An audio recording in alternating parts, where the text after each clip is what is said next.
नमस्कार दोस्तों। आज हम बात करेंगे राम और सीता की, जिनकी कहानी हमें धर्म, प्रेम, त्याग और कर्तव्य का सच्चा अर्थ सिखाती है।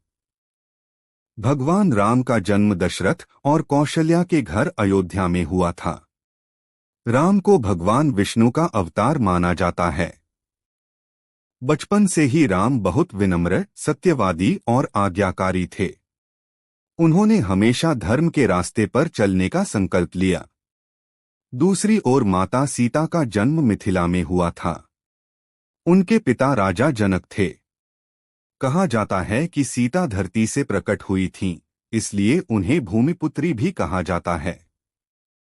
सीता बचपन से ही बहुत पवित्र, साहसी और धैर्यवान थीं। जब राम युवा हुए तब मिथिला में सीता के स्वयंवर का आयोजन किया गया। उस स्वयंवर में एक बहुत कठिन शर्त रखी गई थी।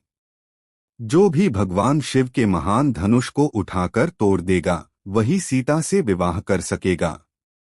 बहुत से राजाओं ने कोशिश की, लेकिन कोई भी सफल नहीं हुआ। तब राम ने गुरु विश्वामित्र की आज्ञा से उस धनुष को उठाया और उसे तोड़ दिया। इसके बाद राम और सीता का विवाह हुआ। यह विवाह प्रेम, विश्वास और आदर्श दाम्पत्य का प्रतीक माना जाता है। लेकिन उनके जीवन में कठिनाइयां भी आईं।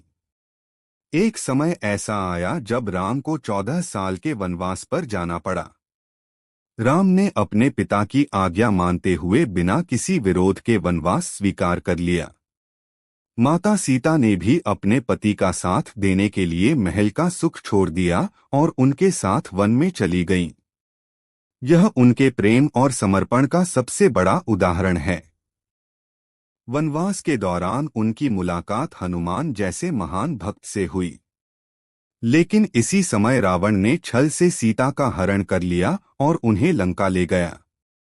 सीता ने लंका में रहते हुए भी अपनी मर्यादा और साहस को बनाए रखा। उन्होंने रावण के सभी प्रलोभनों को ठुकरा दिया और हमेशा राम पर विश्वास रखा। सीता को वापस लाने के लिए राम ने हनुमान और अपनी सेना के साथ लंका पर चढ़ाई की। अंत में राम और रावण के बीच भयंकर युद्ध हुआ, जिसमें राम ने रावण को पराजित कर दिया। इसके बाद राम और सीता फिर से मिल गए।